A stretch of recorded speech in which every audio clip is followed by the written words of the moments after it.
What's going on, Myles? Not much. Just feeling a bit down. Yeah, because you're not playing Legendary Tales. Is that why? And also I got something I need to tell everyone, which was last Friday. I told a horrible untruth, and I'd like to apologise on behalf of Without Parole, of which I'm here representing, and we always like to report accurately things. It was brought to my attention while doing the Sunday multiplayer of D-Day Enhanced that someone had in fact achieved the Platinum Trophy before me. And so obviously I did my due diligence and checked it out, because on last week's show I said I was the first to get it.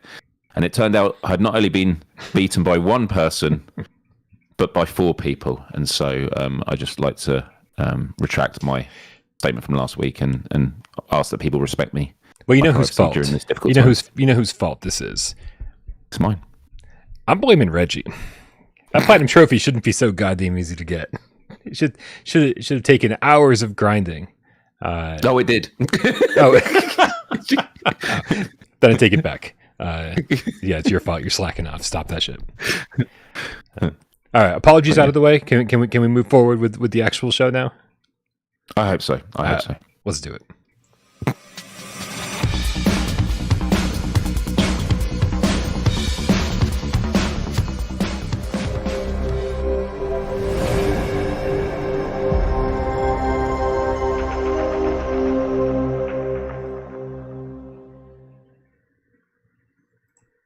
This is PSVR GamesCast Live. We film live every single Monday, Wednesday, and 2 Wise Friday right here on YouTube. We do it live 6 p.m. Eastern for your viewing pleasure.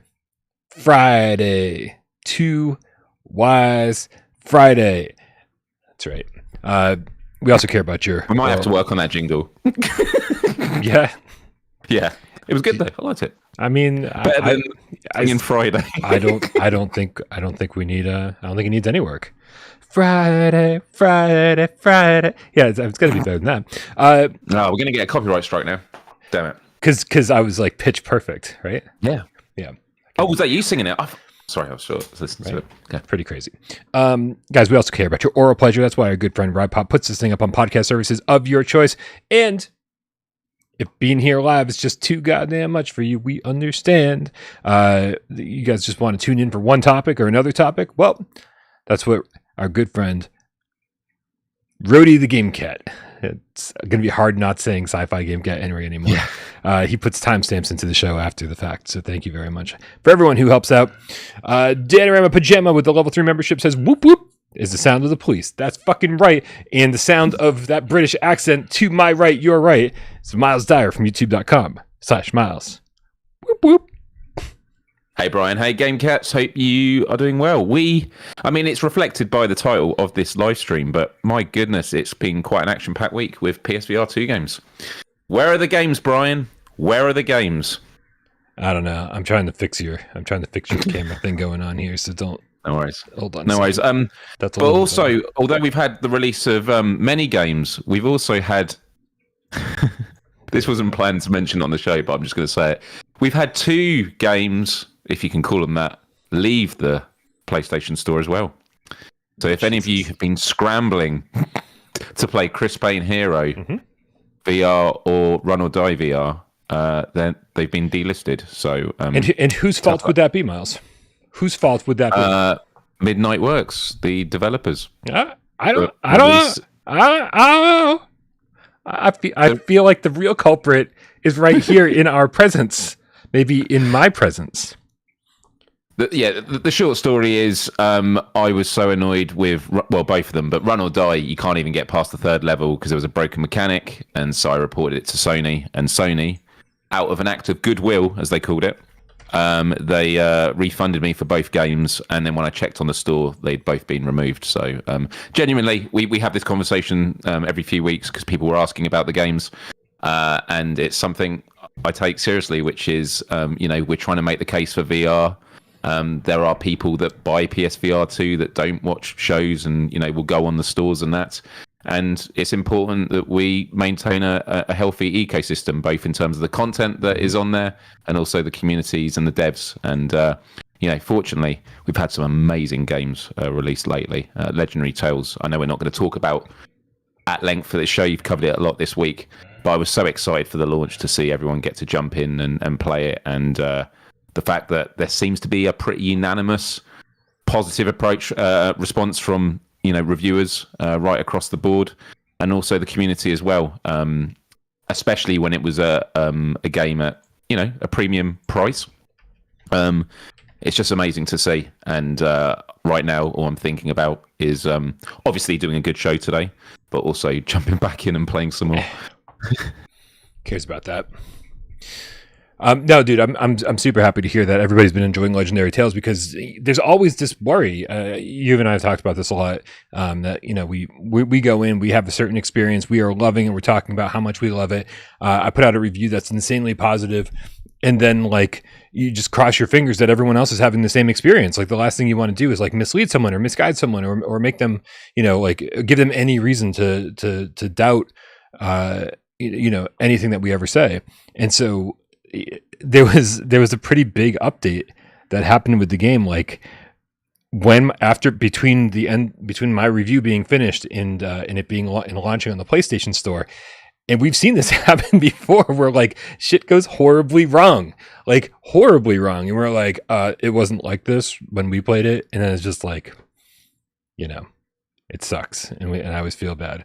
But it's an impressive update. Like there have been a lot of subtle changes, but actually having played a lot of it since the update, there have been some big surprises in there that I'm like, was this in here last time, or did I completely miss it? And there's a couple that I'm pretty sure I didn't miss last time that I couldn't stop smiling. Like it's great. It's great what they've done. And so yeah, magical. It's fantastic. Yep. Very happy that everyone's finally playing Legendary Tales, and the stories I'm hearing from everybody again, very much very positive. But also, we're hearing things that like, oh man, hopefully the developers are listening to everybody, because there's little things like trying to find your friends to play with. Like the friends tab, is that just broken entirely? Because I click on the global tab and see all the multiplayer games, and it's just endless amounts of people playing globally. That's on PSVR, that's on PlayStation VR2. And then I click over the friends tab and it's like fucking desolate. There's no one on it. And I'm like, well, wait a minute. I know my friends are playing right now. Like I was going to hop into a bunch of games last night and just be like, hey, how's everybody, play for a little bit with each person. And I couldn't find any of my friends. So, yeah. It's tough with that. Something I would recommend, like I tend to do this when there's a VR game I'm playing that I'm spending a lot of time in, and when it's been created by devs who are very engaging with the community. So I think of like Barbaria. I'm not going to list all the games I can figure off the top of my head about it, but it's the case with Legendary Tales as well. But I do keep my phone on me so that as I'm playing a game, if there are things that I think, they should just tweak that, then I just get out my little note thing on my phone and just note it. And I would just say to everyone that if you're really loving this game and there's ever something you're like, I just wish they changed that, just make a note of it, because the devs are very active in our Discord, link in the description below, in the Legendary Tale channels. And what you were talking about just now was one of them, which was when you're looking at the list of servers you can join, there should be a filter for public, because you just get a massive wall of locked ones that you can't go into. True. And there's just a lot of hygiene things they could do there. I wish that you were able to swap slots around, like when managing your inventory. There have been some small things they have improved since before the big update at the end. I wish there was more head haptics in the game, like when you fall from a high height and you hit the floor, just a bit of rumble to make you feel that impact, because there are some moments where you do, jump off edges and stuff. Something that I know you and I wish we'd known sooner, because there were so many times we'd get to an edge and go, now we've got to go back round to get down the ladder, and it was like, oh no, you could just jump there. Right. The number of times we saw a massive rope and we're just like, okay, we'll just go down. We'll just don't let go, please no. Like this might take a little while. Yeah. Jeremy, the NES rookie in the chat with the 5 New Zealand, says, my PSVR unit, by the way, Jeremy literally just got a PlayStation VR2. He says, my PSVR unit had a lens fault, and so I got it sent back to Sony for repair, back to playing vicariously through you guys again for a while. That always sucks, man, but like, hopefully when you get it back, it'll be good as new, and you won't have to think about that ever again. Yep, that is annoying. But yeah, for real. I wish I knew. I've got 2 headsets here. I would have sent you one. I've never even plugged in one of them. Wait, is that true? Yeah, yep. The one that got sent back to me after my repair. Literally, it's never been plugged in. So hopefully, it doesn't have any faults. I guess I should probably check that shit out. Myles, want to start off with a story over at Eurogamer. This isn't the most positive story we've ever seen, but over in Eurogamer they had an article. Here, let me just click the interact button here so we can actually read this thing. Titled "Ubisoft backs away from VR after disappointing Assassin's Creed Nexus sales." The quote that they use right on top, the tagline is, "We thought it would sell more." I love the idea that is done in like the board meeting where they give their final report and they're like, so they just turn a slide. We thought it would sell more. Mm-hmm. Like, yeah, really, really descriptive. Let's see. Now, so there's no sales figures as far as we know here. Although I heard a rumor, man. I heard a rumor, and like I don't want to start just spouting rumors, but I heard sales figures were like under 100,000. And if anyone's got proof of that, if anybody can back that up in the chat, let me know. But it just seems like a really, really small number considering every single time Quest sales numbers are brought up, it's always this like overinflated number, right? It's always this thing that like, oh, there's 15 million Quest 2s sold. It's like, well, Meta would have fucking confirmed that shit, right? It's always these analysts who have no idea what they're talking about. Meta would be jumping up and down, screaming that from the ceiling if it was true. And so if you have 50, but let's just say you have 15 million headsets out there, and one of the biggest IPs came to your headset, and you weren't even able to clear 100,000 units sold. So let's see what this the article says. It says, in response to a caller question on Ubisoft's future plans for VR, Guillemot said the company is not increasing our investment on VR at the moment because it needs to take off. The area is still remains niche for gaming, and this translated into sales as Nexus VR, which fell below expectations.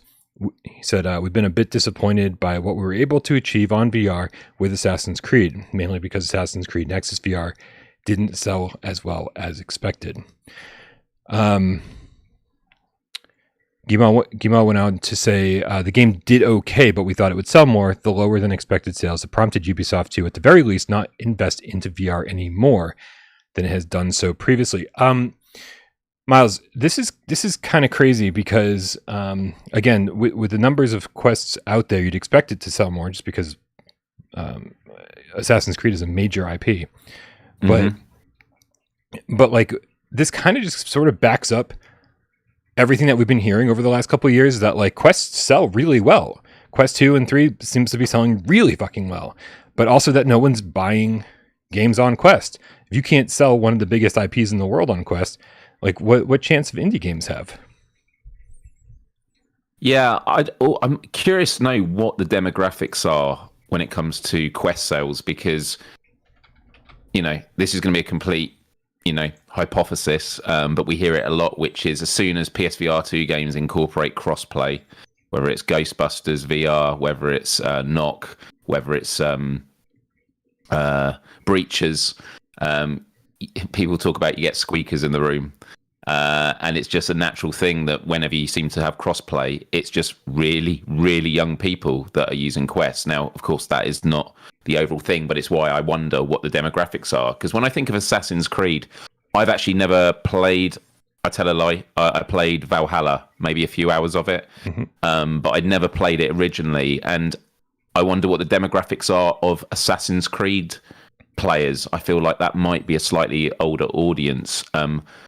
I just get this feeling that when it comes to like the majority of Quest sales, the experiences that have been played, it will be things like Rec Room, Those kind of experiences. Gorilla Tag seems to be insanely popular on Quest. Is it right? Yeah. Yep. Right, and it seems to be those kind of experiences where, because this Assassin's Creed game is completely single player, right?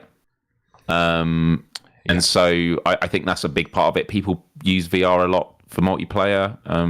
Again, I don't really want to delve into generalizations, but I just feel that Assassin's Creed is a title that probably would have sold better proportionately on PSVR2, just because of what Assassin's Creed is as an IP. It is a very popular gaming franchise that I think would do better there. But I think as a broader picture sort of notion I'd like to put forward, it's the fact that VR is not growing at the speed that we'd like it to. You and I and the rest of us talk about this all the time, and I think we always have to keep ourselves in check. It's not just that the VR is slowing down or going through some struggle. The gaming industry as a whole is. We've just come out of a gaming pandemic bubble where everyone was stuck at home and everyone was investing in all these headsets and stuff, and also in games consoles. And also, when there's questions about where are all the first-party games for VR, well, that's also the case with flat-screen games as well. You just got to look at the news this week with what's happening with Xbox. Like, we live in very turbulent times. And so when it comes to a question of where priorities of resources are, of course, it's going to go into the things that are going to get the most return on your investment. And so it's, once again, back to that chicken or egg thing, which is, do you create great IPs that make people buy a headset, or do you have to just wait for that slow build of headset sales and then you do the IP to sort of get the most return of investment? It's sort of a chicken or egg there. And the last thing I'd say on this, and I know this is a bit of a side point, I think if you're ever going to have an IP that really pushes headset sales, it's got to be something like Grand Theft Auto or Fortnite, or if it's on PSVR2, it's got to be The Last of Us. It's got to be something so spectacular that people who have never really considered VR before are like, oh my God, I want to experience that in virtual reality. Yeah.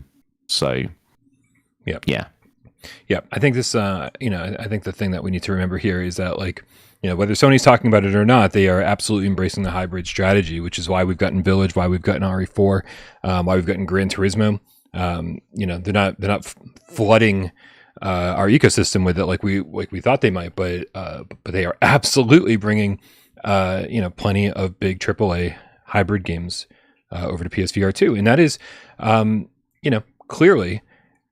clearly what this generation should be about, because you build a game from the ground up for VR, and you are 100% reliant on the VR sales to make your money back. You make a big AAA game for the flat screen, you release it for PlayStation 4, 5, Xbox One, Series, and then you also create a VR mode. Well, then you've made your money on the flat screen version. And so the VR is just kind of a bonus. And you're not building a game from the ground up.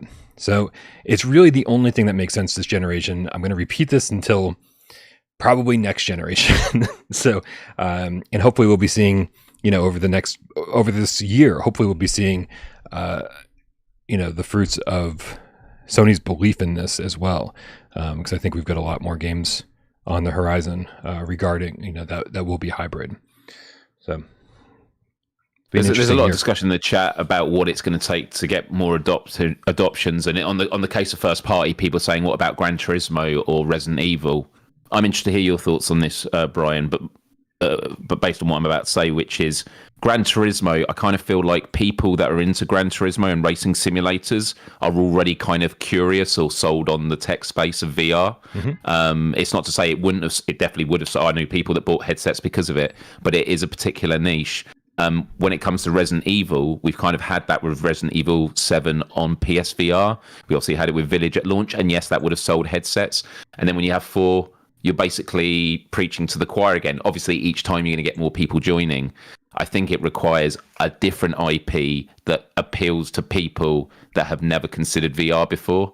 And also, this Assassin's Creed game it's a standalone game. It's not a VR version of a Assassin's Creed full-fledged game. We think of Horizon Call of the Mountain. It's great for what it is, but it's not Horizon Zero Dawn, right? Or Forbidden West in VR as well. And so I think there is, we don't know this, but it could be the case that there's this reputation being developed now that if a game is advertised of any of these big IPs in VR, people are like, well, of course, it's not the game in VR. It's its own thing. It's a lesser thing, which isn't necessarily the case. But yeah, what are your thoughts in terms of what IPs it would take to get things to shift? Or do you think that's not what it's about? We just have to wait longer for adoptions to naturally grow?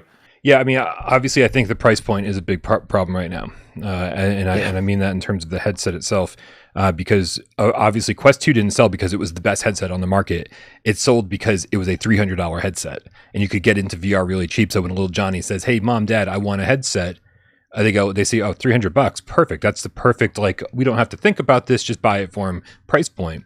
And I think that's where PSVR2 needs to be eventually for it to have mass adoption, for it to hit that 15 million mark that, like, I'm sure Sony would love to be at. And so, and because we've seen on PlayStation VR 1, we got Minecraft, we got Skyrim, we got like big names, we got Resident Evil 7 couple months after PSVR 1 launched. So if these games aren't doing it, then I don't know if there's really any game that's gonna do it. Like, obviously every single one we get will move the needle slightly, but none of them are gonna move the needle a lot and get us to the point where, like, oh yeah, fucking fantastic, Grand Theft Auto 5 in VR with Grand Theft Online. Yep, there we go. That sold 10 million headsets. It's just not gonna happen. And so I don't want to like sound like a harbinger of doom, but like, I'm just so fascinated when people are like, VR doesn't need saving. I saw, and I'm not trying to call out whoever said that in the chat, but I did see it. And I always hear people say VR doesn't need saving. It's not as secure as you think, right? Ubisoft was there at the PSVR 1 launch with 3 titles, and now they're backing away from VR, right? People are getting laid off left and right at studios. They have to be more discerning about what kind of games they make constantly, because they need to have a bigger return, right? These people are getting laid off. Studios are shutting down. No one wants to take a risk on VR right now. It's the indies that are doing it, and they're the ones keeping VR afloat. So just keep that in mind, Like, I'm not going to buy Legendary Tales because I don't see shadows in your gameplay. All right, well, guess what? You're not going to get many games like Legendary Tales then, if you're not willing to support the studio. I'm not telling anybody they should buy something they don't want, but like, just remember where we're at. We should, like, there's a little part of VR that's like, we're kind of fortunate to get anything right now. It's also, I think, we're just constantly expecting, would like VR games to be on par with flat screen games, and technology, it's just impossible. It's always going to be behind. And I feel like because we're still in the early days of VR, we're kind of in that retro, like, arcade era. Like, one of the questions is always like, why are there so many RogueLites in VR? Well, it's because it's a way of extending gameplay and adding variation, which works for me. I like it, and we're obviously going to be talking about one of them on the show today. But right. Yeah, I kind of feel like it just reminds me of like the early days of the first consoles, and obviously we got much better graphics than we did then. So I think things move so quickly that it can not make us impatient, but I think sometimes it means we don't have our expectations in check. We think that, just because you see one game that looks fantastic in the headset, you're like, so why isn't everyone doing it like this? And it's like, because when you create games, you have to prioritize resource. So yeah, it's difficult. All right, Myles, we got a whole lot to talk about, so we cannot stay on this topic as long as I would like, because we could certainly do a whole episode about it. Let's check out some of these tips, though. We got a lot of tips here in the chat. Outrageous. Maxwell Ritt with the $2 tips is there even an option to use holding to grip? He's talking about Legendary Tales. No, right now. No, there isn't. I couldn't find it. I looked. Yeah. Which, again, for as long as you're holding these swords and shields and shit, I can't imagine wanting to hold down a button. But again, options are awesome. Yeah. We want as many options as possible. Developers seem to be listening too. Like they're really listening to feedback. Right now, it sounds like they're drowning in PC VR issues. It sounds like we got it pretty good over here. So hopefully they are going to be addressing some of these concerns.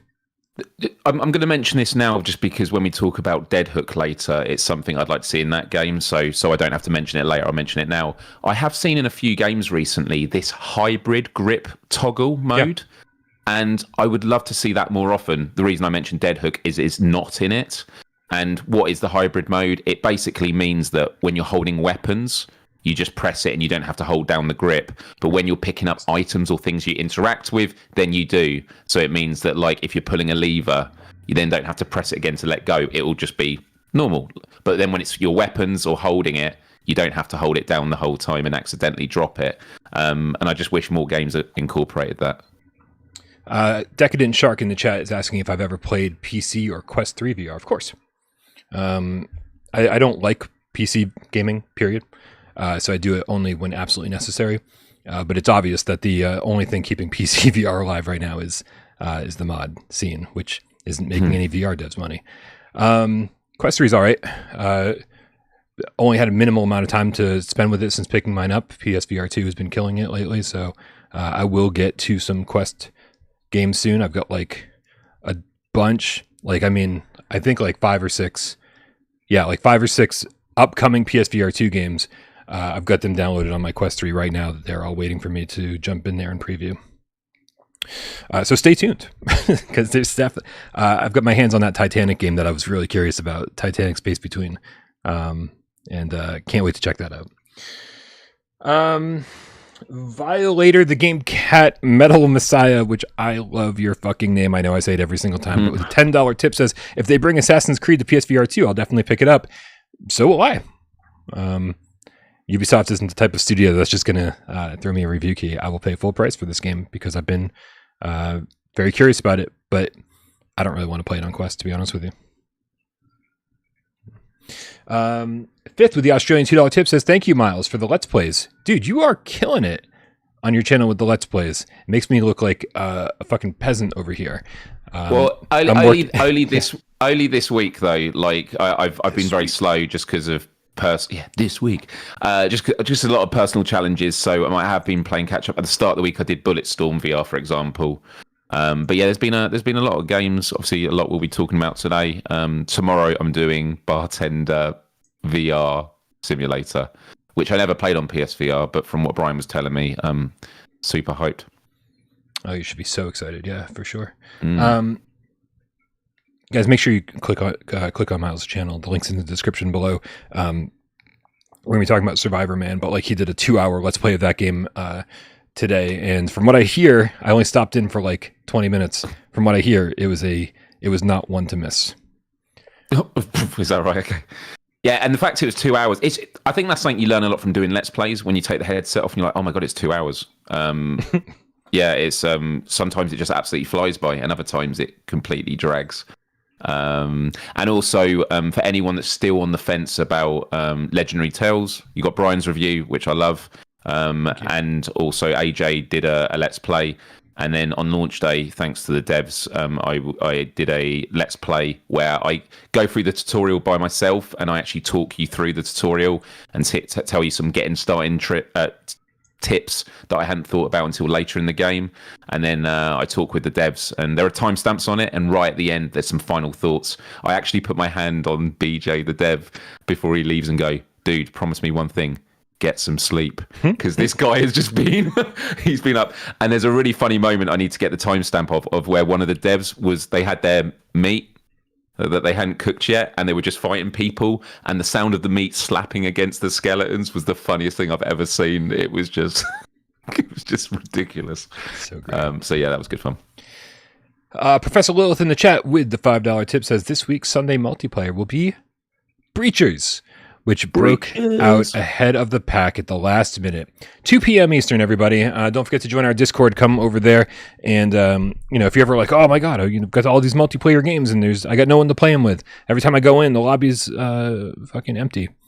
Well, we've got so many solutions to that over on our Discord. Not only do we have the Sunday multiplayer games that Professor Lilith organizes every single Sunday, and always organizes them with the help of all the cats, because you guys vote on the games, so it's kind of your decision.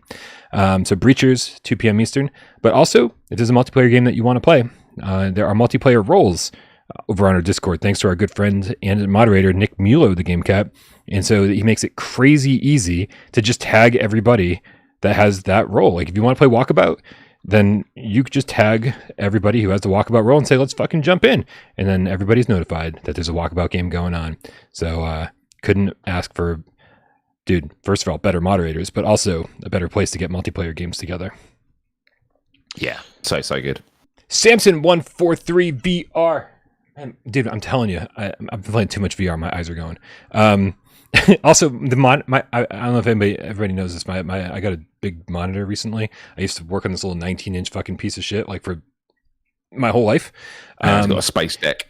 And now it's like this mega 35-inch curved ultra wide monitor, and so everything's kind of smaller on it, right? Like I can have everything windowed smaller, but it also means that like I have to like get closer to the bigger monitor. It's ridiculous. Working in high res, you guys. Samson143 VR with a $5 tip says, "Happy Friday, long live VR." Fuck yeah. We're not going down without a fight. We'll say that, right? Like. Dude, PSVR1 was pretty much fucking dead when Myles joined the channel, when Wes joined the channel, and we carried that torch during a very dark time. So trust me, even if PSVR2 starts faltering, which it doesn't look like it's gonna start anytime soon, Myles, we're only 13 days away from the first 1 year anniversary of PSVR2. Yeah. Do you think we're gonna see anything? Do you think Sony's gonna like give us some surprises and shit? I don't know. I don't know. I reached out yesterday to my Sony contacts, just saying, "Hey, 1 year anniversary. If there's anything I can do to help celebrate, let me know." And like, just kind of like also, and genuinely, like, I know it's from their perspective. I know it's their product. They'll be marketing it, but I do also understand that it's probably quite hard if there aren't many people that are constantly championing it. And it's like, we got people here. So like, I don't know. I kind of feel like it could just go in passing, but then I don't know. I'm kind of not expecting anything, but I'd like to be surprised. I think we'll be surprised. Yeah? Yep. Moving on, we got the... Oh my God. Brian's made a PSVR2 headset birthday cake. That is so sick. That's awesome, man. I can't wait to see it. It's unfortunately you were a baker. It's unfortunately virtual. It's a virtual cake that I baked in Cooking Simulator VR. And that's cool though. Until they add multiplayer, it's all mine. You can't have any. Oh no. The Marvel Sod with the combined $60 tip divided up into two tips. He wrote, "When Legendary Tales was described as Souls-like, I was hesitant because I'm not good at that style of game. However, I purchased it based on the reviews, yours included. I want to support the studio and show that people want more open world VR games." He said, "Ran out of room. Stay awesome, everyone." Wait a minute. Hold on. I feel like we need a follow up. Please don't tip. Just leave it in the, thank you for the tip, but please just leave the follow up in the comments. You said you weren't excited when you heard that it was a Souls-like, which I think is kind of a stretch, right? I don't think it's got the difficulty of a Souls-like, but It has the feel, not in terms of gameplay, but it has the sort of the themes of it, which I definitely found myself on Twitter having to clarify, because some people said, "Oh, I'm not good at Souls games." I was like, no, it's not. It's nowhere near the difficulty. Souls games, it's very much like you mess up a parry, that's it, you're done. This, you get a lot more leeway. And also a distinction I would make is, although when you die, you drop your equipment and then you have to go back and pick it up. Yep. Brian and I wish we'd known this like 20 hours earlier when we were getting to boss fights, absolutely terrified we were going to lose all our gear. Right. If you die when trying to get your stuff, it stays there. You can have as many attempts. The only difference is every time you die, you lose 20% of your gold. So it's expensive, but doable. So the follow up I want from you, Marvel side, is what do you think of the game? Yeah. Right. You bought it to support the devs, and even though it didn't seem like something you wanted, but like, have you had a chance to jump in? Like, this is the important part of the tip that you left out. So please let us know, and Myles, please keep an eye on the chat in case I miss it. Yeah, we'll do.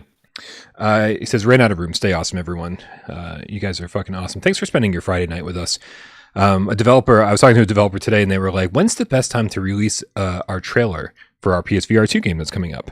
And I was like, "What? Like day of the week?" And they're like, "Yeah." And I was like, "Fucking Monday to Friday, man. Like if our GAMESCAST are anything to go by, people are interested in PSVR2 news every minute from Monday morning until late Friday night." Yeah. So you let us know. You keep us posted. God damn, dude, we have so much to talk about, and we are not making any progress on this run of show whatsoever.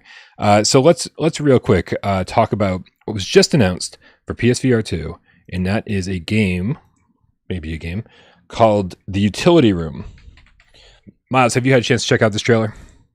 I have, just before the show when you told me. Perfect. And yeah, I love the vibe of it. So it's already been out on PSVR. Yep. I think for like a year. I think that's came out in February of 2023. I mean, I just love the vibe of this. If it looks as good in the headset as I feel it should do, a game like this, if it's crisp, clear, it's gonna feel super atmospheric, especially with like those blacks in the dark. Yeah. I like the look of this, even though it looks creepy as hell. So what we're seeing here, it is in fact, over on Steam at launch February 6, 2023. The developer and publisher are both being listed as Lionel Marsden. So this could be maybe made just by one person. But the description is interesting. They say fans of experimental or atmospheric horror games might appreciate the experience that the Utility Room offers. Whilst there are some gameplay elements, it can best be described as more of a journey, one that you take across a barren, rocky, and dangerous world. Many of the environments and beings found within the Utility Room are megalithic. There is no doubt that you will feel very small, dwarfed by the scale of the world as you travel across it. Looks kind of walking sim-like. Looks more like an experience in an actual game. But Myles, there's something about an experience at this point in the history of VR. Now here we are with PSVR 2. We got a ridiculous number of experiences to the point on PSVR 1 where the word experience became a bad word. Right? Exactly. It was like a 4-letter word. We were so sick of it. We were sick of wave shooters and we were sick of experiences. And now it's been so long since we just had like a VR experience that there's something very appealing about this to me. Something that makes me go, man, an hour long? I would kill for a game that's an hour long right now, that's memorable, that has something, that looks like this, that's different from what we've played. Am I alone on this? Not at all. I mean, sometimes it's just nice to have these short experiences where you end up thinking, never going to do this again. And it's not to say that's going to be the case for this, but I'm really glad I experienced this. Before Your Eyes is an example of that. I'm so glad I experienced that. It was such a moving experience. You can do it in about 90 minutes. But it impacted me greatly. And it's not always about having impactful narrative. Sometimes it's just about having a feeling. This was completely otherworldly. This isn't something you'd experience in any other sort of medium. Can't quite put your finger on it, but I mean, just looking at these environments, it's great, and it just screams Space Odyssey to me. So yeah, liking it. Can I just say before I forget, the Marvel Sod did get back in the chat. Oh, thank you. Following the tip, just saying, okay, I see what you're saying. A few sites mentioned Souls-like, so I had a preconceived notion about Legendary Tales. Glad to hear I was incorrect. My schedule has been crazy, but I will be playing this weekend. So you're gonna have an amazing weekend. We demand an update on Monday. Yes, but I'm sure AJ and I will be talking more about Legendary Tales because none of us can stop talking about it. Man Bear Pig Game Cat with a $2 tip says Legend Talon. Oh no, I'm sorry. It must be Legendary Tales on PC after update, not loading into VR. Oh man, just love being a PC gamer, don't you? Is that right? I was playing with some PC VR players last night, though. Yeah. Maybe obviously it's just some people. Maybe, but yep. That sucks. Yep. I love playing on consoles, man. We already have enough shit to deal with. We don't need shit like that. Ace Gamer, the Game Cat with the 1337 says Tornado needs a Game Cat hoodie. Thank you, Ace Gamer. Says thanks again to both of you for all you do for this community. Happy Fryday. You're amazing. Thank you. All right, man. I don't even have our run and show up here. Do we have so many? We've got games. We've got games to talk about today that both of us haven't even played, and so let's start with you, man. You down to tell us a little bit about Survivorman? Again, you played it for 2 hours today. What the trailers look terrible. Can I just be honest? The trailers look terrible. This was a game that I went into and thought, I don't really think this is for me. But as always, I go in with an open mind and hope to be pleasantly surprised. Mm-hmm. I also was not familiar with the brand Survivorman, the show, or Les, the host that does it. I knew some people in the chat watching knew of him and stuff. I rolled credits within 2 hours. I would have done it a lot quicker had I known right from the start that the watch you wear, if you press it, it tells you what you need to do. It gives you a checklist. So there was a lot of times where I had to keep repeating stuff because I'd had one few logs on the fire, and then you have to go right back to the beginning. But this game is what it looks like on the trailer. You crash in the mountains. You have to survive and get off them. And so Les actually follows you around. He just keeps appearing and he tells you what you need to do. And whether it's playing Cooking Simulator VR, Car Mechanics Simulator VR, which I did this week, or this, I do find them educational. Now, that doesn't mean these are educational tools. Yep. I am not a survival expert after playing this, but there are things that you get taught along the way that I felt, I didn't know that. Learning about what the core human body temperature is when you start suffering from hypothermia.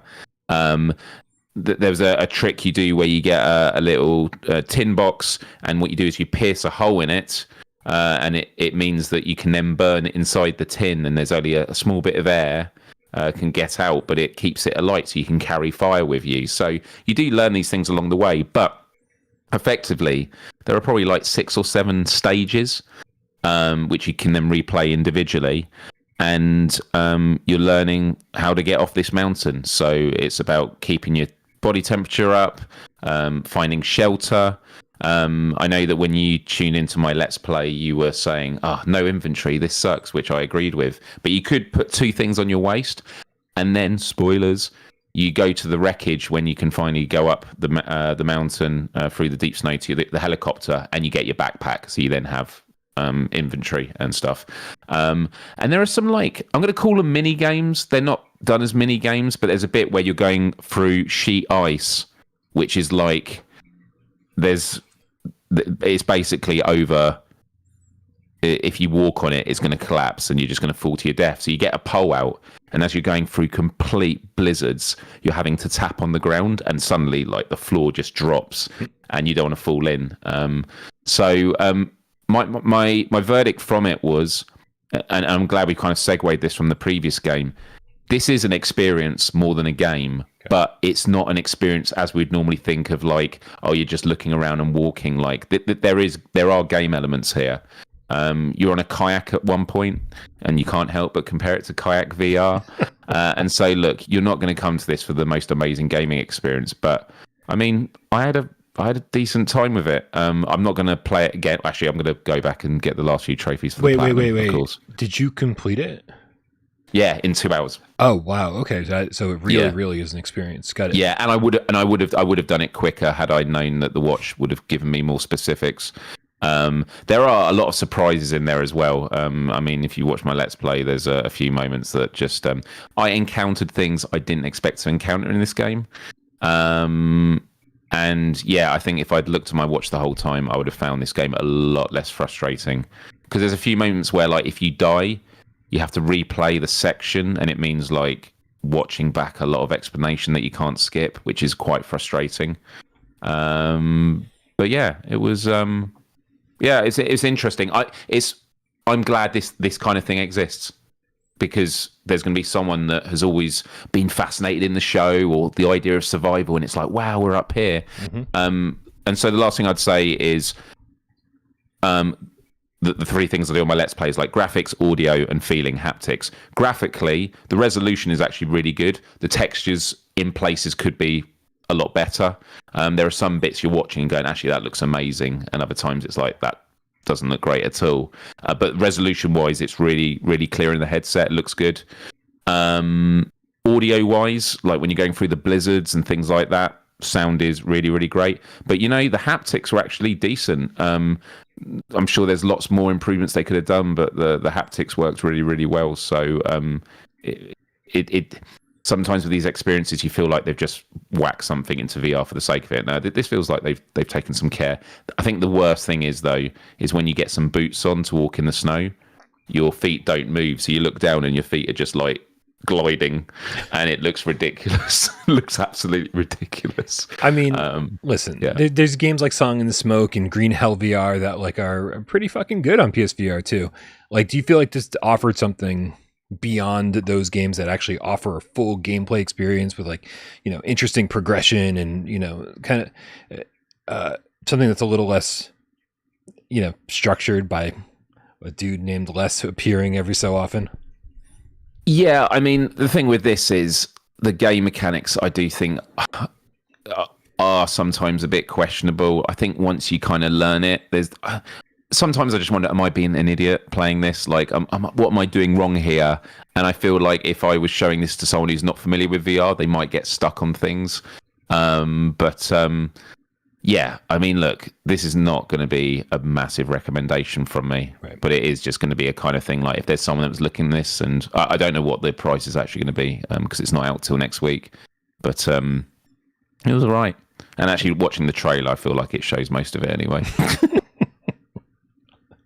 Yeah, you're starting fires, you're walking through snow, there's a bit where you sit on like a bag and you slide, and it's you're actually like, I've played VR games that do every bit better, like Fract, sort of going down the mountain skiing kind of has been done better. Kayak VR does the kayak bit better. Making fires, Song in the Smoke does it better, even though it's not going for realism and stuff. But as I said, it was just kind of interesting to think about what would you have to think about if you were trapped up on a mountain. But I don't plan on going on any helicopters up there anytime soon. But glad to hear it's not terrible, because you know, it's not terrible. We've had so many amazing games. I mean, never mind the last year, and just in the last month or so, I think it's gonna be a really hard sell to convince people to pick this up. But it's good to know it's not bad. That's what I mean. And I always feel a bit like, I always worry, like, am I over promising when I say like, oh, it's not terrible? Like, oh, so is it good? It's kind of like, it was just fine. It was fine. Like, yeah.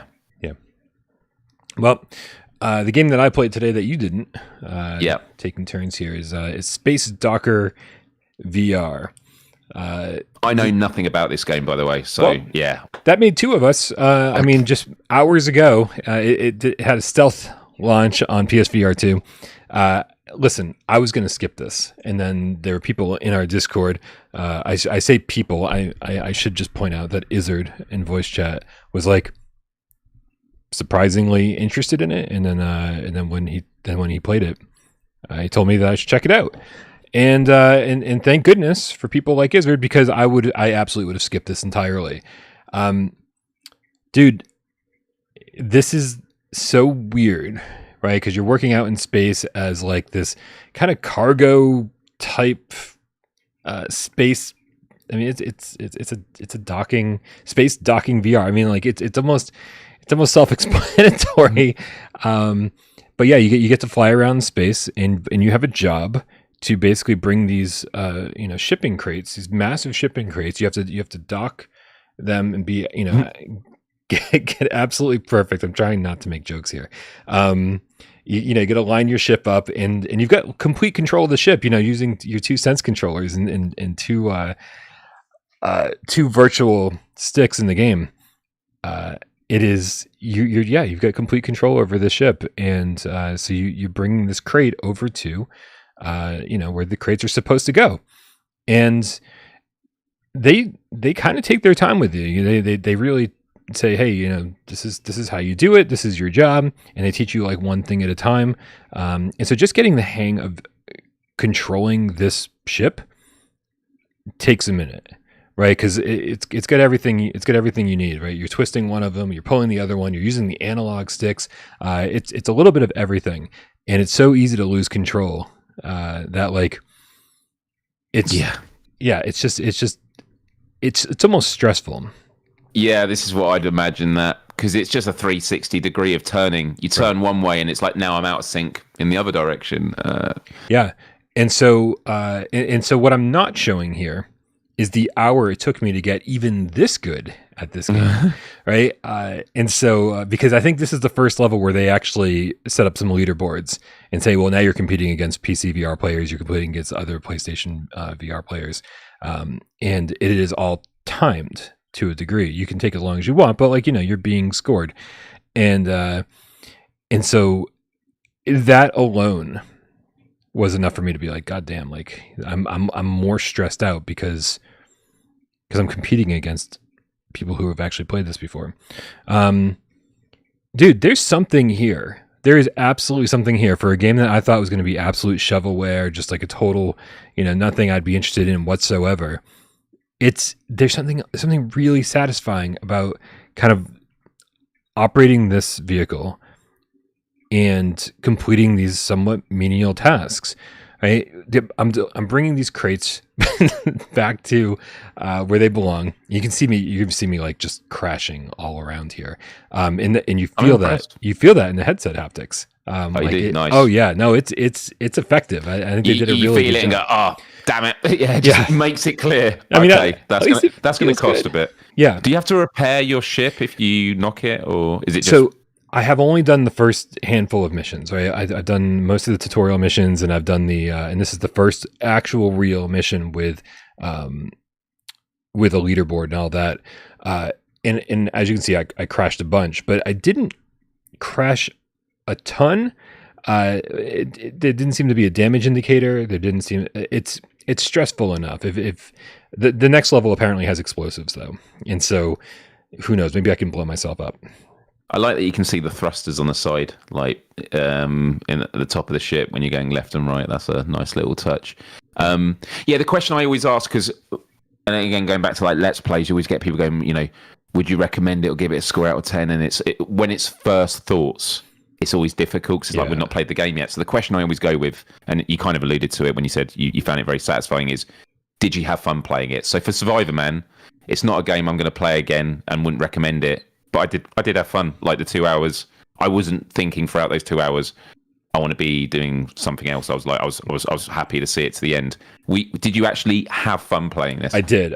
There were moments when I kind of felt like I was getting good at it at the game, and because I found myself like I pay attention to like when I'm smiling, because I wouldn't call myself the happiest guy in the world, Myles. I would say this is not a game that I can imagine feeling happy playing. I'd be just like, it's surprising. I want to get this done. Yeah, it's surprising. Like I feel like I'm more frustrated with games usually than I am, and we'll talk more about that soon. More frustrated with games than I am excited to play them. And for a game that I had zero interest in whatsoever, there was something that hooked me about this. And if it wasn't, if I didn't have a ton of games to play for the show today, and have to get a bunch of first impressions, I'd probably still be playing this. Right. Because I wanted to knock out the missions. I wanted to like see if I could maybe get better scores, like you're ranked 3 stars on each one. And I clearly only got 1 star on this. But man, it's like the depth of controls that they give you. And yeah, I saw somebody in the chat say there's no HOTAS support for this yet. And that is 100% true. But apparently the developer over on their Discord is... That is the developer. Oh, well then hello, developer. Cat Commander says no HOTAS support yet. Thanks for stopping in, Cat Commander. Nope, Cat Commandos. Cat Commandos, yeah. That deserves a row. Wow, yeah, I know. What we finally got a developer that fits in with the game cats. Yeah. But yeah, I mean, dude, this is dude. Also, the resolution is great. Yeah. Yeah, I mean, it is not the sharpest game you'll ever play on PSVR2, but I don't think anyone will complain. It has a very nice look to it. And are you Everything. using the joysticks, or are you actually using virtual? Or can you do both? It's both, man. So when you have your hands on the sticks, like so, you're using virtual, like a virtual cockpit, right? Virtual HOTAS. But there are so many controls, like you're twisting the right one, you're pushing the left one forward and back, but you also have analog stick controls on top of that because there's so many there's so many different ways to control your ship, and sometimes you just want to strafe off to the left or right, up or down, and if I remember correctly, that's when you're using the analog sticks. And so it's a really, really versatile kind of ship that you're piloting here. He says native 120 hertz. That's awesome. It did seem extremely smooth, and yeah, I mean, if this looks even remotely interesting to you guys, I'd say pick it up. It's $15. I have no idea what I'm in for, right? But it's VRAF. If you see that, like when I release the crate, you have to pull this. It's so satisfying, right? Because you got to line up. It's called space docking for a reason. Right, because and they're definitely, the whole thing is a little bit tongue in cheek, right? There's these FMV like training videos and stuff that you're watching, and yeah, they're well aware. Dude, Cat Commandos, is it just you? Are you a one person dev team? Because it's sorry, sirens on my end. I have no idea how big your studio is. So please let us know. But like, the whole thing's pretty tongue in cheek, and but it takes so much effort to line up your vessel perfectly to dock with the crate and then actually grab onto it, that when you finally get it to where it needs to go, and you get to pull that lever, man, you get to pull that handle, it's so satisfying because you're like, this is a lot of work, and I'm so nervous every time I pull the handle, because I'm like, I don't want to do this all over again. Like exactly. if it ricochets off the edge or something. Yeah, and if it does ricochet off the edge, then you've got these these things that you shoot at the crate to start stabilizing it, right? And so and sometimes you have to like rotate with the crate, and it just gets more and more complicated. But there's a handful of us. Okay, well, yeah, this will have to be a Sunday Let's Play, I think. Yeah, I think you'll enjoy it, man. Like the tutorials are actually really well done, and I feel like the game is very patient with you as you learn. That's cool. And then but there's no getting around it. Like, you just need to learn the controls. Yeah. And so frequently I found myself just taking my hands off the sticks because I was like stressed out trying to line everything up. I was like, I'm just going to use the right stick just right now because this is all my brain will let me think about. And then I took my hand off the right stick and used the left stick only. It's stressful, but in all the best ways. So Cat Commandos, congratulations, and hopefully we'll see some HOTAS support for this. But man, I will say that I'm really enjoying using the Sense controllers. That support's pretty damn good. And just the really important question, Brian. Yeah. Have you seen the trophy list? I haven't seen the trophy list. I got some trophies, but I haven't seen the trophy list. Has he got a platinum trophy? Yeah, well, maybe Cat Commandos can tell us if there's a platinum trophy. PSN profiles.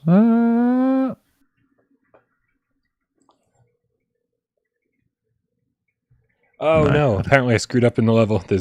He said I narrowly missed the hidden unlockable in this level. Hidden unlockable. What the fuck did I do? I struggled just to finish the level. Yeah.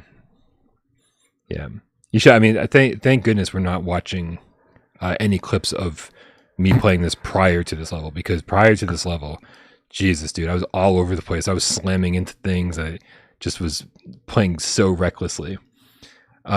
It's funny because you can see at the top of the screen, there's it says pitch, roll, and yar. Yeah. I don't know terms. And it feels very. Remember Top Gun on the NES when like you had to when you were landing and you had to match these numbers on the screen. Right. It is a little bit of a throwback to that. But yeah, anyway, I'll be playing this more for sure, and having further impressions of further levels. There's apparently a lot more, and I'm not looking forward to dealing with explosives because again, I feel like I'm going to blow myself up. I don't know where that brings us. This brings us to a game we both actually played.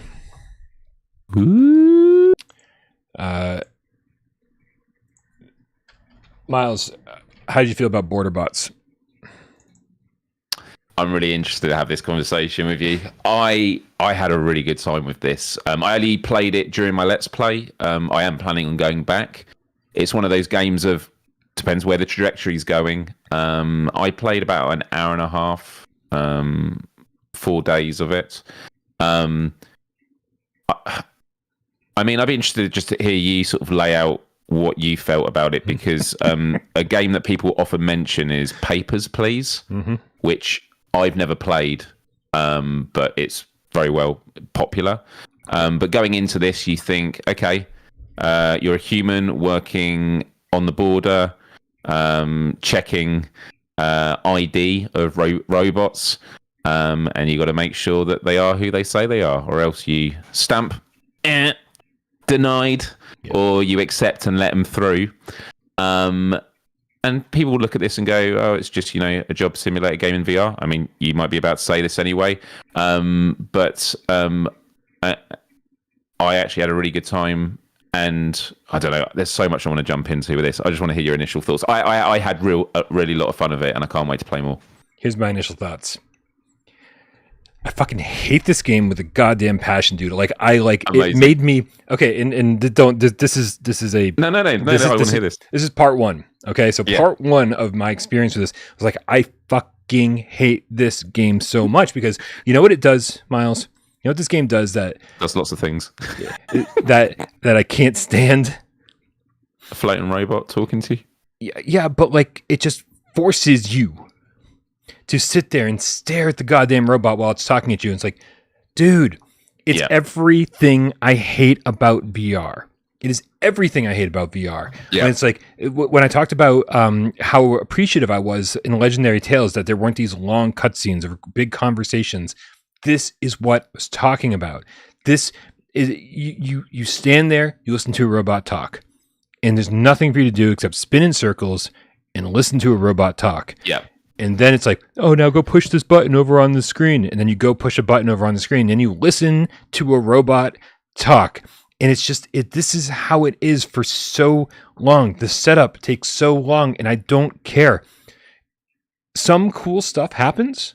Can I just say on that point, I agree with you on that. I think the only reason I didn't feel it was in my stupid Let's Play way. I was role-playing in those scenes, so I was kind of making a joke out of it. I think if I was just playing it in my own time, it's a very slow start to begin with, and every day starts with a conversation. Oh, my God. And things that feel like Well, this is what I'm interested to hear about. Okay, the actual game that you're playing, because basically every day you wake up. We'll get there. But that's what I'm saying is like, it could be a question of like once you get to the actual game, but every day it's just there's a lot of things go on that there's some story beats to it that I think are kind of interesting, but like there's also events that happen which are just completely irrelevant and are not optional. I'll say early on, you get a toaster. Did you do that bit? You got a robot that's a toaster, and he basically asks you to get bread, put toast in him, and he perfectly does the bread. And I did the first 2 days. I did the first 2 days. Okay. I didn't get to day 3 or 4 yet because again, I just want to do first impressions here. You know, but it's every single day starts and ends with yet another hologram thing just talking at you. Yes. And it's so long-winded, and so I'm glad you brought up Papers, Please, because I also haven't played Papers, Please. I'm familiar with it. I've talked to a lot of people about it, especially when this game got announced, and I was like, well, tell me more. And apparently the story in Papers, Please is fantastic, right? Like, it's the reason to play the game. And so my hope, Myles, is that the BorderBots dev team is aware of the game that they're ripping off, and aware of why people enjoyed that game, and they're setting us up for something big story-wise. Okay, Right. because so far it's been pretty much nonsense, and I just don't care. And so when your shift begins and ends with somebody talking at you, what I'm confused about is why those people aren't talking to you while you're doing your shift, because the shifts are things you have to focus on. Right. Each robot comes up to you, and you have to look at his certification, his paperwork, and you have to you have to go through this whole process and figure out if you should stamp it with a green check mark and let him through, or if you have to deny his passport or whatever and send him back. Now, this takes a lot of focus, and you have to think about a lot of different things while you're playing. How great would it have been if there was this person talking to you, distracting you from the job that you're trying to pay attention to, right? At least I'd be able to play the game and get this information simultaneously, and it would be this other thing distracting me from what I'm trying to do, right? Almost like a little bit more of a challenge. Because the gameplay so far, I've only done 2 days because damn, it took fucking forever just to get to day one, is actually really fun. And I found myself enjoying it. It's a little job sim, right? But I kind of enjoyed going through all the investigative work and having to keep things in mind. Remember, like, oh, you're not supposed to let this manufacturer of robots go through, or this type of robot go through, or there are things to investigate on the robot itself. You're supposed to see if it's the correct model. Like, so many little things could be out of place. There was something really enjoyable about the game itself, that right now the story is just getting in the way.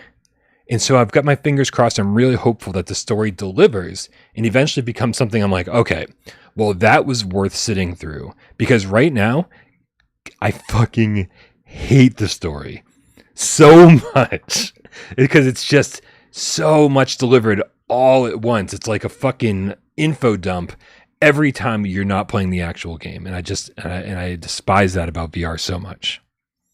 So I definitely don't hate it anywhere near as much as you do, but I also know that you absolutely hate standing through cutscenes and stuff like that. So like this pushed my patience in terms of just not getting to the game. When you're in the booth and they're speaking to you at the start, I think on the first day the hologram speaks to you quite a bit, but it's kind of explaining everything you need to do. And I mean, I played 4 days, and each of the days they're throwing in more mechanics. Okay. And there are more things happening, and basically every day you get news reports, and there's definitely a story being let down. And I don't know where it's going because it could be massively disappointing.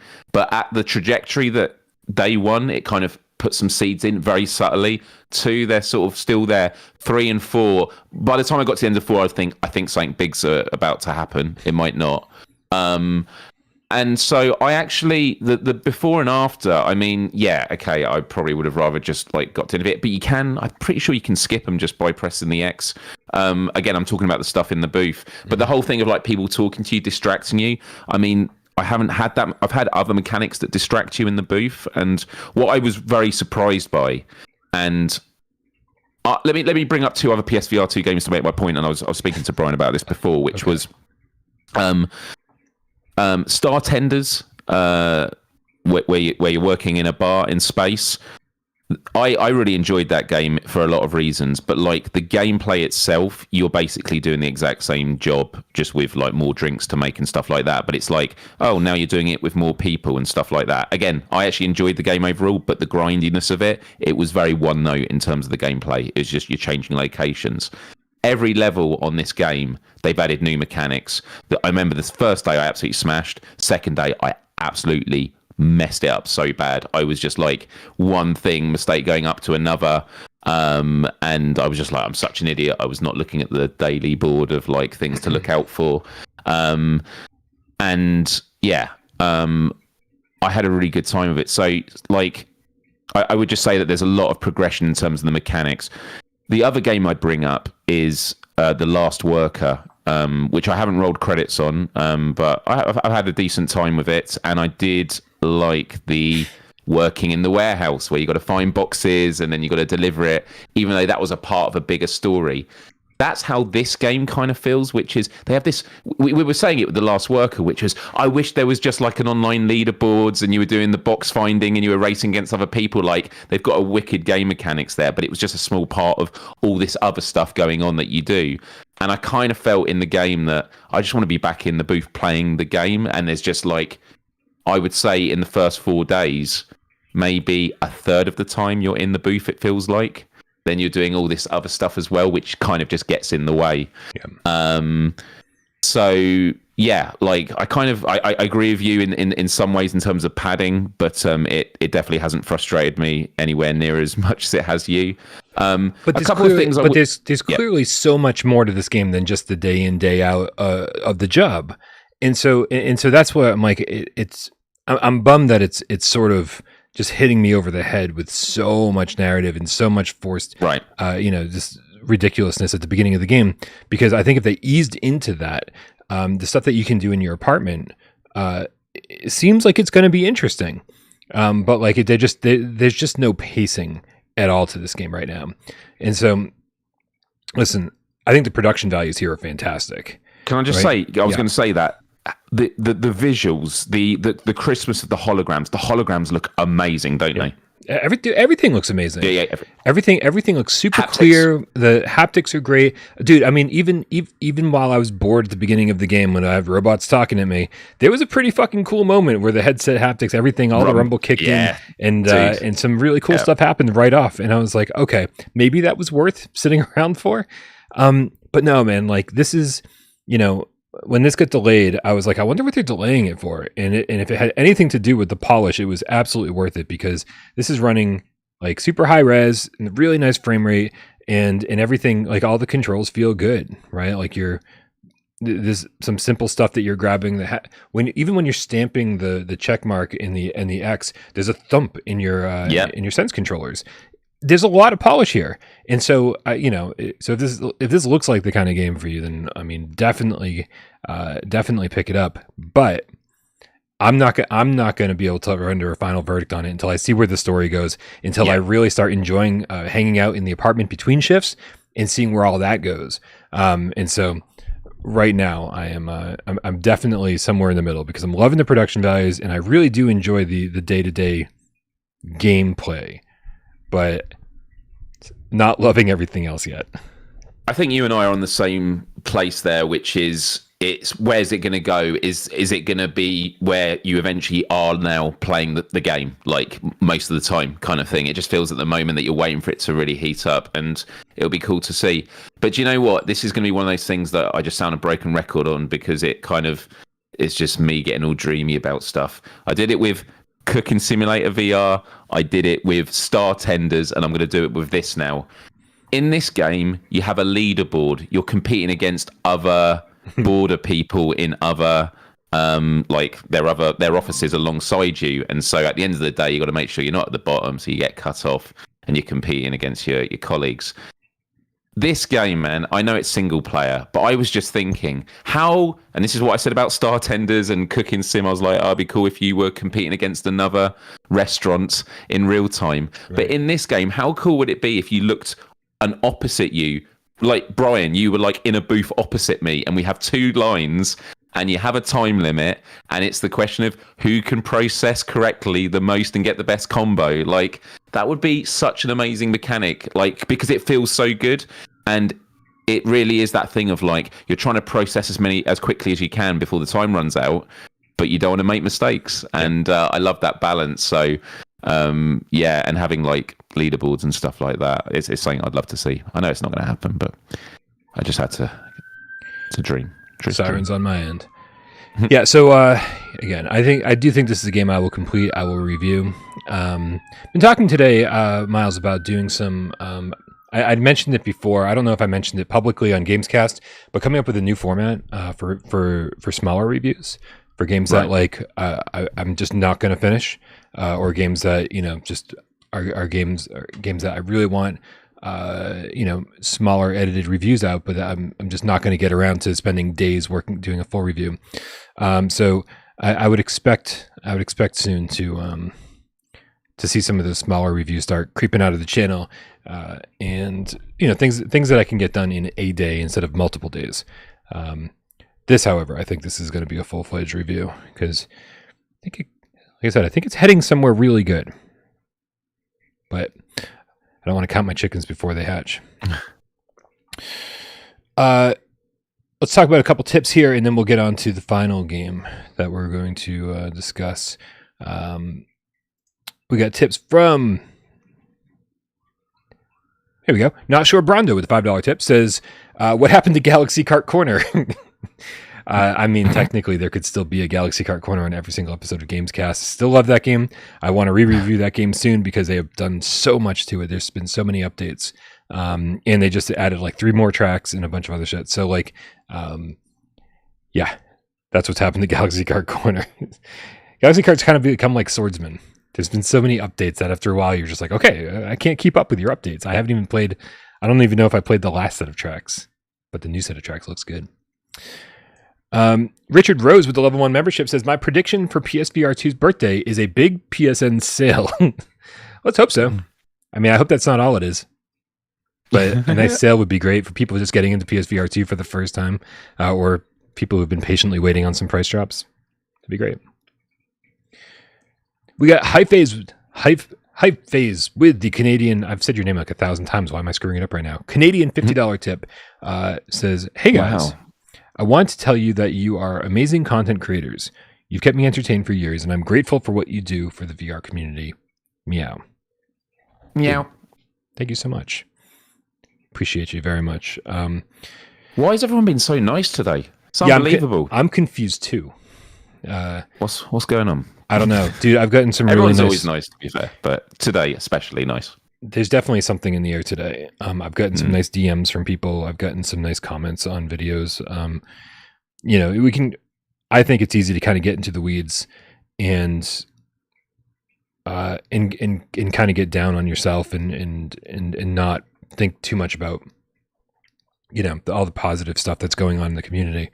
I constantly worry, like, oh man, was this review good? Was this review accurate? Oh man, did I offend anybody on GAMESCAST today? Because I'm like, I'm fucking miserable, dude, and I'm like very frequently in a bad mood, and I sometimes just say shit off the cuff, and I never mean to offend anybody, but like I feel like I do all the time. And so I get in my head about a lot of that, and that's the stuff that kind of piles up. And then everybody kind of comes out and it's just like shows their support and tells and says, what a good job we're doing. And I'm like, good. Well, that's completely different than what's going on up here. So thank you guys very much. Sometimes I think we all need a reminder, so please don't forget that the way you feel about yourself is very frequently the way other people feel about themselves. So never hesitate to say something nice to someone because they probably need it. Fox Die Infected with the €2 says nothing. I see nothing, but thank you. No, that's it. Okay. Thank you very much. Myles, it's time to talk about Dead Hook. The thumbnail screams Dead Hook. We have not said even the words Dead Hook today, I don't think. I did. I think I did just about the hybrid trigger thing. That was it. No, maybe I didn't mention it. I don't know. I don't know. Who can keep up? I don't know. What is life? What is anything? Dead Myles, Hook. How much of Dead Hook have you played so far? I have played about 3 to 4 hours.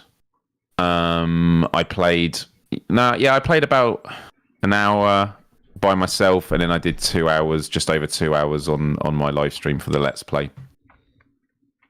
Okay.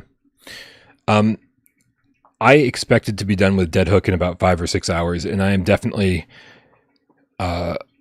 past the 6 hour mark, I think, at this point. And I have only gotten to the first boss. Now, that probably sounds really good, but I don't think, for me, it has not been a very good experience. The developers were touting, the fact that it runs at 120 native.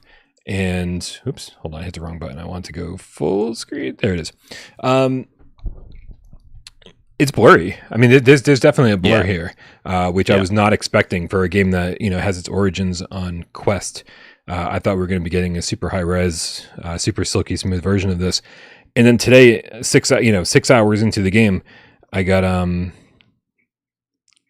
I hit a point where that was just the frame rate just tanked, and it couldn't have been running more than like 20, 25 frames per second. And it was miserable. But what's been your what's been your experience with this game so far?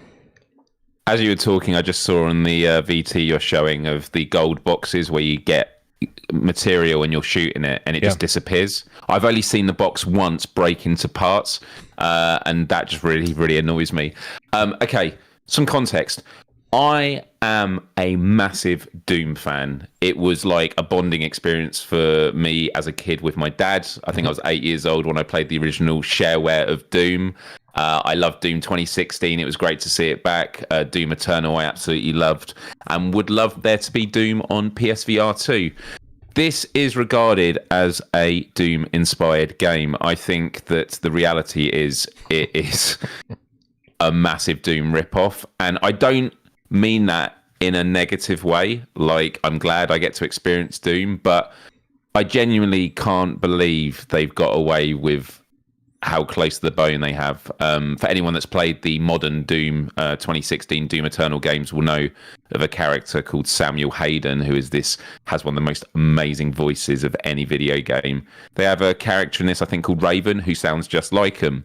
Beginning of Doom Eternal, you start off on a ship with a portal overlooking a planet, or planet Earth, that's dealing with hell on Earth.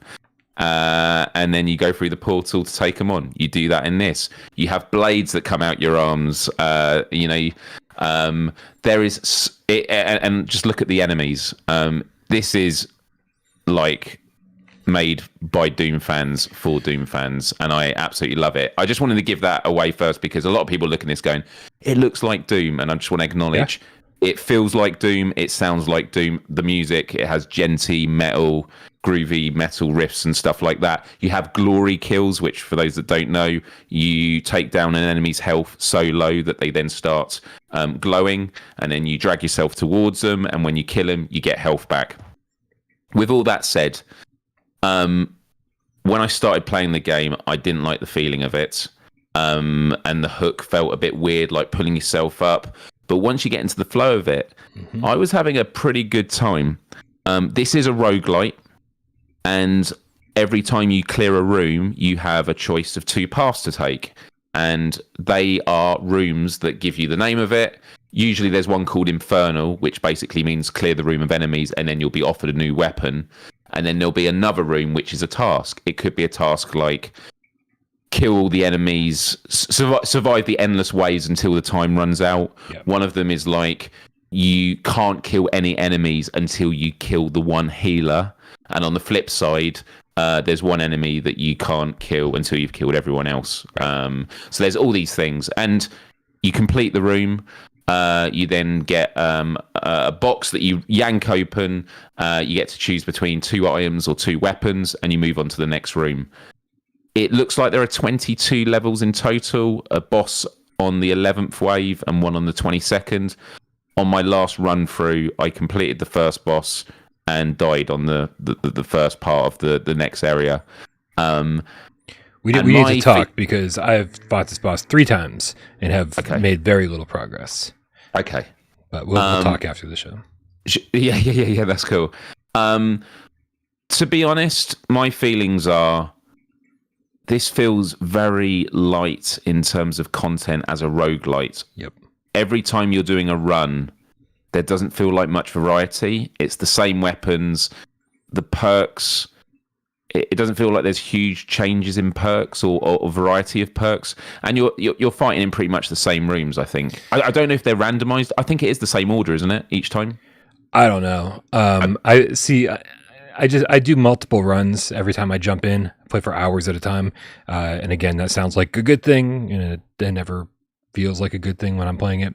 And sometimes I'm like, maybe I'm just not paying attention, but it feels like I've gotten the same room twice in a row sometimes. So to me, I think it's random, but it's not something I'm paying close attention to. Yeah. But once you kill the first boss, you are in a new biome, and I've only just started scratching it. And, there are different challenges. You get lasers across, and there are some cool environments and that. But like, I feel conflicted about this game in the sense that I am having a good time, but it feels quite shallow. And I'm curious to know how long I'm going to want to play it for, basically. See, I'm beyond that point. I'm 6 hours in. I'm beyond the point where I want to keep playing. I think I was beyond that point 3 hours in. I'm with you. Yeah. I it took a little while for the hooks for me to get used to them. I kind of like the haptics and with the hooks and everything. It kind of feels like there's chains coming out of your sense controllers. Yes. And it's all good. You can feel like Spider-Man swinging around the room, or you can yank on him and sort of send yourself, dashing in a direction. I think that's really fun. But every single time I play this, it makes all I can think of is the developers wanted to make a game that looked over the top and fun to play, right? That was like, it seemed like that was their goal. They're like, oh man, people are doing these, what's the name of the kills where you pull yourself? Glory kills. Like, the glory kills, and you're flying all over the environment. You're pulling yourself like Spider-Man, but then they kind of forgot to make it fun to play.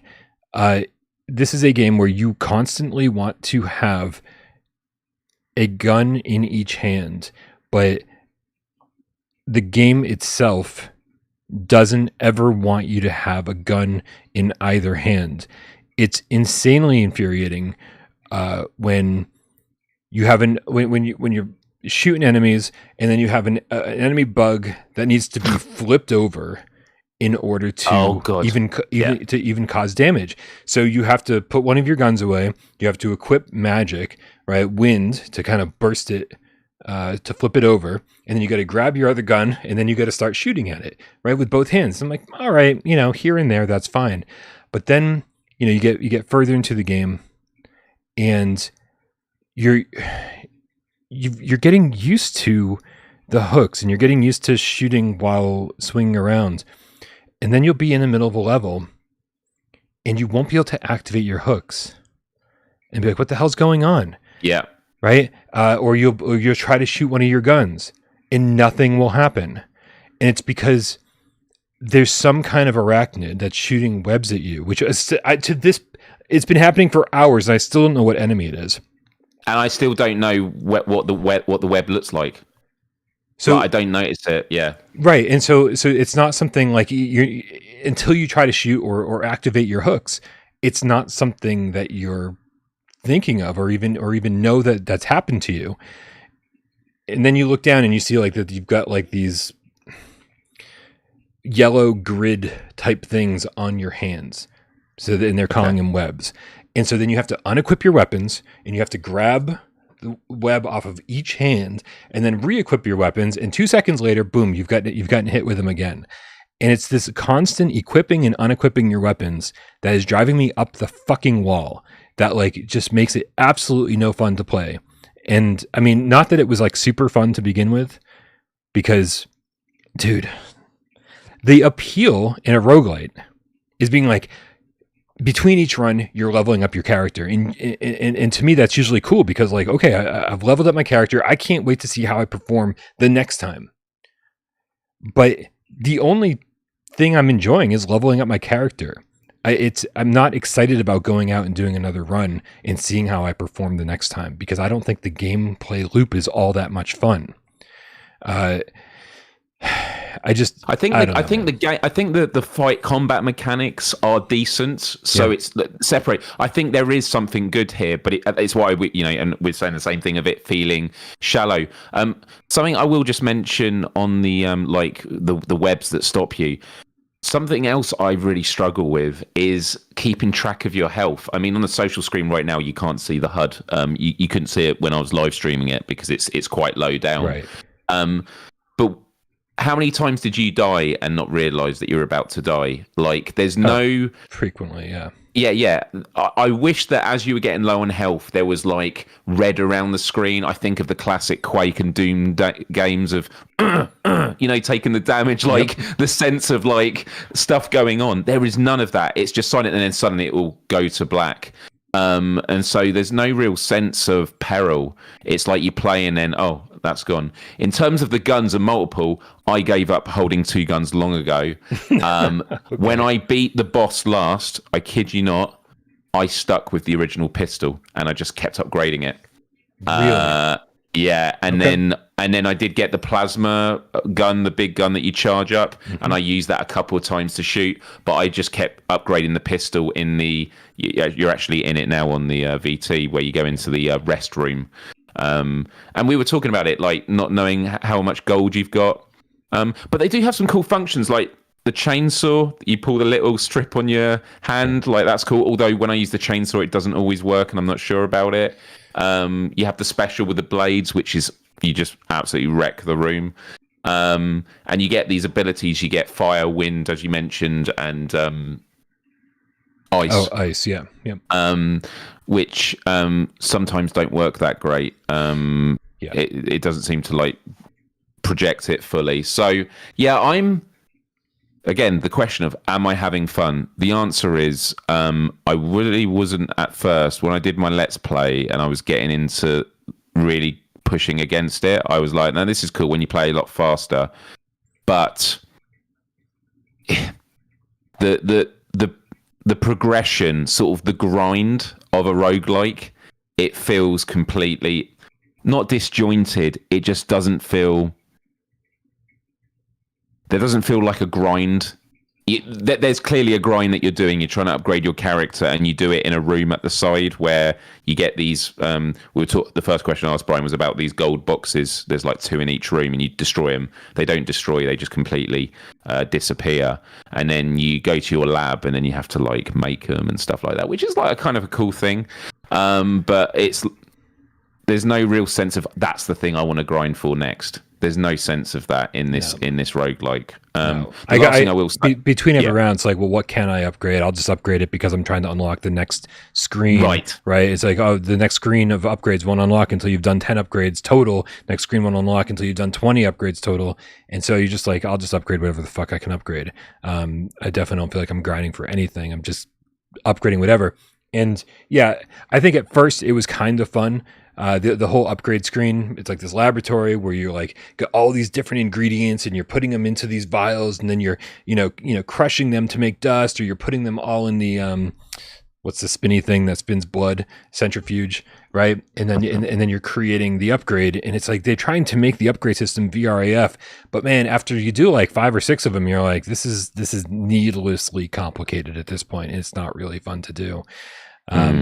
So this is, dude, listen, I love Joyway, right? I love their Doom-inspired, ideas here where they're like, hey, like they made Stride because people said they wanted Mirror's Edge in VR. And so they gave us, Mirror's Edge to some degree.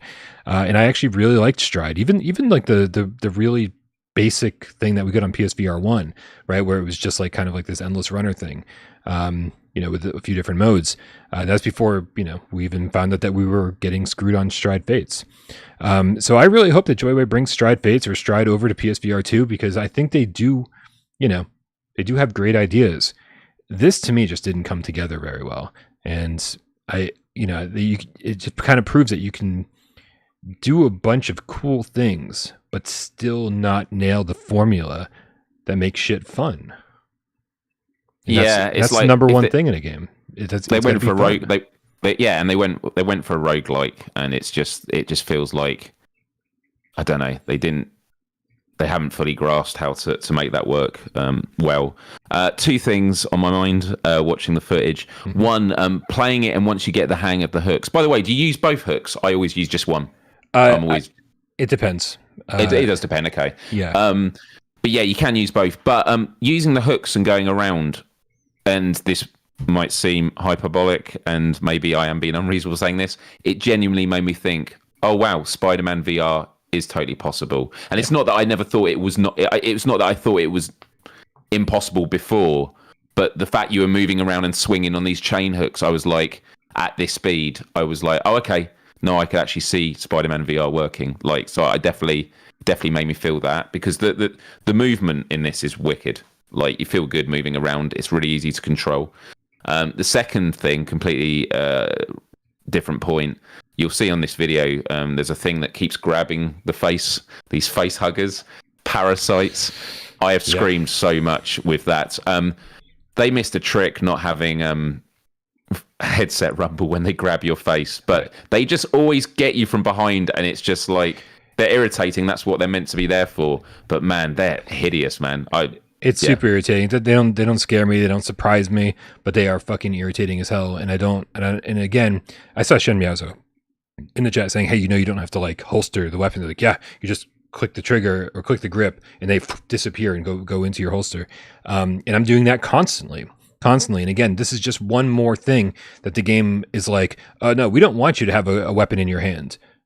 We want you to constantly be holstering these things, and then because you got to rip the thing off of your face, and it's just like, God damn, it's like, you know what? Maybe there are people out there that enjoy this kind of thing, but I'm not one of them. And yeah, I wish the AI, and I wish that the the haptics in the headset. I wish these were things that like really piss me off about the game. I wish those were my main concerns. But sure. Everything else is a much bigger concern for me.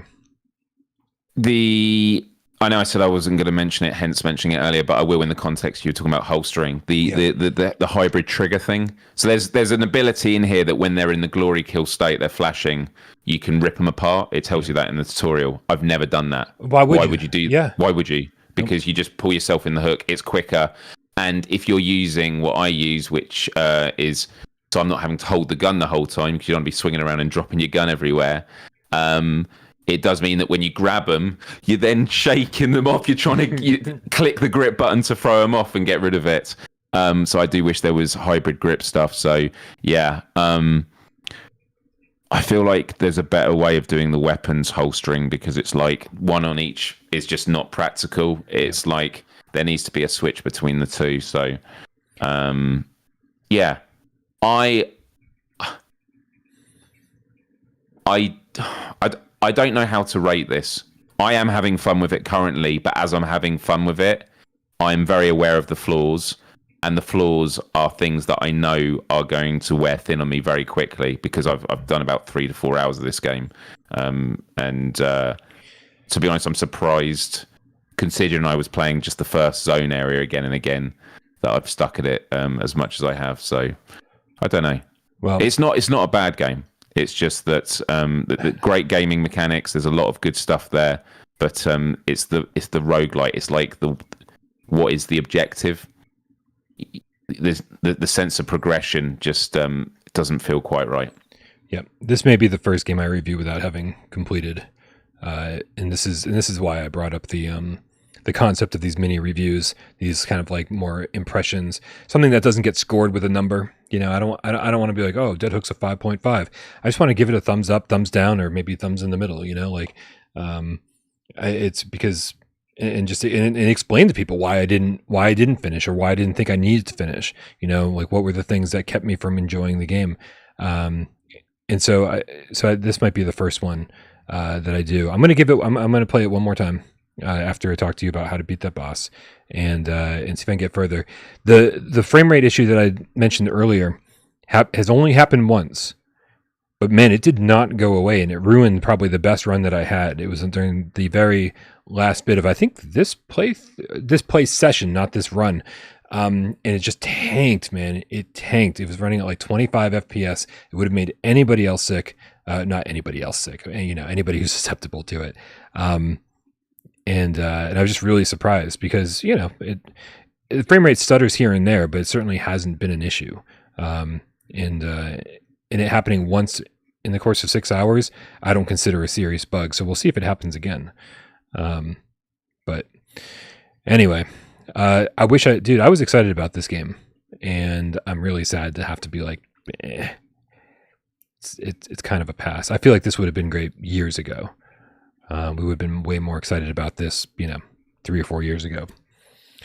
So. Well, speaking of roguelites, Bryan, something that launched today, I totally forgot it was happening today, 4 hours ago. Barbaria, their roguelite update is now live. It's called Caverns of the Unknown. Battle through procedurally generated caverns in this new roguelike area to earn new resources, items, and climb that weekly leaderboard. I fucking love Barbaria, and I am going to have to go back into it to play it. But A yeah. little strange decision, man. Like, I mean, yeah, for sure. I don't know if the devs are aware of the onslaught of roguelites that we've gotten on PSVR2 and then thus PCVR and Quest. I don't know if adding a roguelite mode is a way to generate interest into your game. I think if anything, it's like people who are already sort of not sure are going to be like, definitely not interested in the new content. I mean, I'm excited. I mean, I think it's still one of the best battle system in terms of like battlefields. Yeah, you know, and actually, I would put it up there. I think Legendary Tales and Barbaria do. They have different feels. Barbaria is much more cartoony and much more power fantasy, as Legendary Tales is much more like gritty and sort of some kind of realism. I say that as you're fighting like skeletons and shit, but yeah, they both are really, really good. So yeah, I'll check this out because Barbaria is fucking great, and so I'm sure they've got their own spin on that's it on the roguelite mechanic. Over in the chat, we've got JPEG Q with the $5 tip. Says kudos for keeping it both humble and real, Brian. Thank you so much, man. I don't know. I don't know if I'm capable of.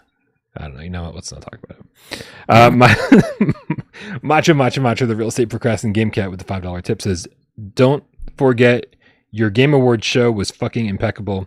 Starting off with banger vid shows like that, all 2024. You can't fucking miss. Just keep up the quality, bro. Thank you. Do my best, man. I gotta get an episode of PSVR this weekend. I haven't even started scripting that this week. Dude, the work is starting to pile up, and the review keys keep coming in. So like, it seems like I'm drowning.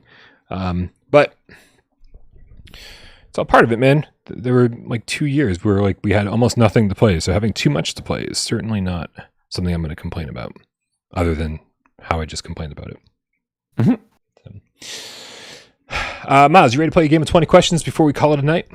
Yeah, dude, let's do it. Awesome. You guys know how this works. You've come up with you got the game? I do. All right, Game Cats, I need your help. That's right. Myles only has 6 minutes and 20 yes or no questions to figure out what game I'm thinking of. So make sure you offer him good suggestions and suggest good questions for him to ask. 6-minute clock coming up right now. On your mark. Get Des. Go. Does it have multiplayer? No. No multiplayer? Not in any traditional sense, no. Okay. Is it on PSVR2? Yes. Is it on PSVR? No. Okay. Are you is shooting a weapon a predominant mechanic in the game? Yes. Yeah. And is the aesthetic, have they gone for realism? No, that's 5. Not realism. Okay, so no multiplayer, PSVR2 game, shooting is predominant, but not gone for realism. Is there melee combat in it? And other than doing a like hitting them with the butt of your gun kind of thing, like is there punching on using melee weapons? No. No. Okay.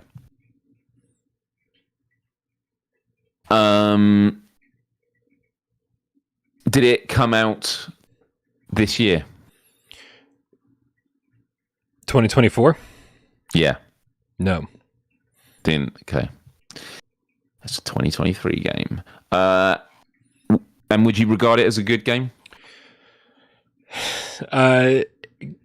Good, but not. Good.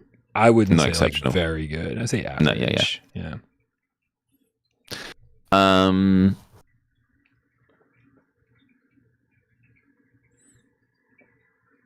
Is it a roguelike? Yes. And is there full locomotion? No, that's 10.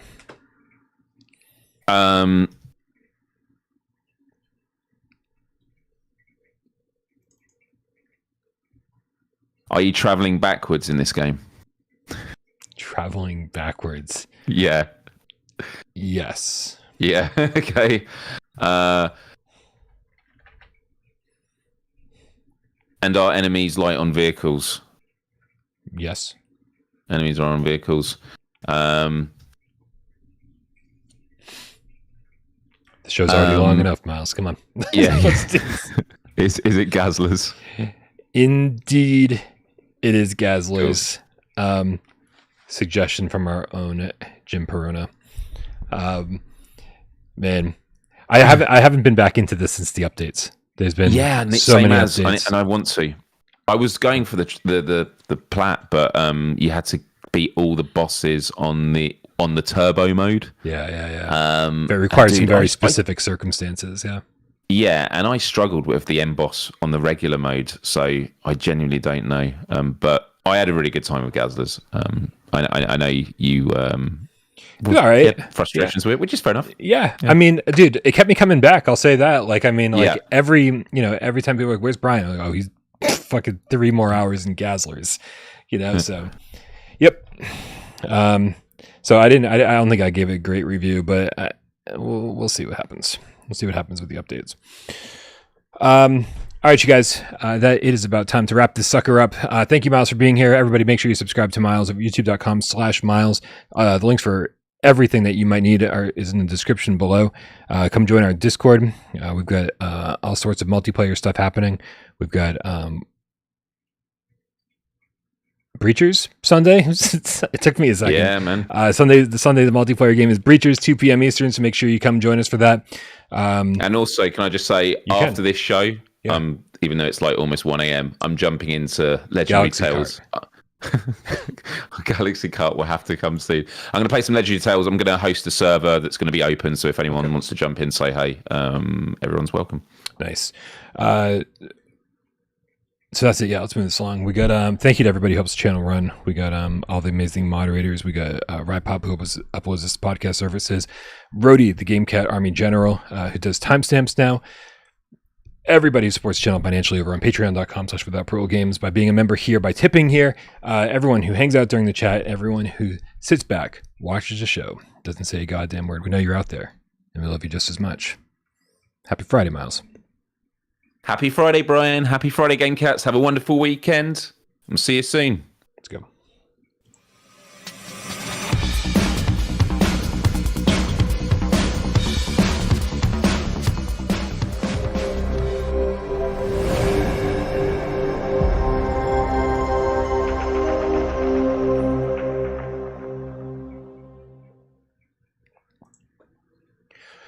Myles, there's no way we would let this show end without a clip of the week, and I feel like the clip of the week is super duper topical.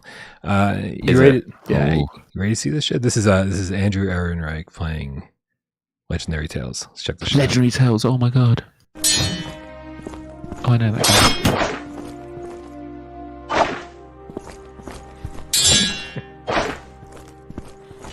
Oh, that's creepy.